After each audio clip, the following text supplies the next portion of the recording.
সন্ধ্যায় চা কফির সাথে হোক বা শুধু মুখে পেঁয়াজি তো আপনারা বানিয়ে খেয়েই থাকেন। আজকের পরে বানিয়ে দেখুন চিকেন পেঁয়াজি। চিকেন ছোট ছোট পিস করে কেটে গ্রাইন্ডিং জারের মধ্যে নিয়ে পেস্ট তৈরি করে নিন।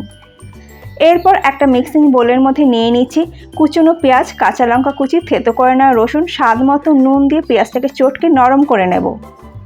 এরপর মিশিয়ে নেব পেস্ট করা চিকেন আর দেবো মুসুর ডালের গুঁড়ো। আপনারা বেসনও দিতে পারেন, তবে মুসুর ডালের গুঁড়ো দিলে পেঁয়াজি বেশি ক্রাঞ্চি তৈরি হয়। এরপর ধনেপাতা কুচি দিয়ে আবারও সব কিছু একসাথে মিশিয়ে নেব।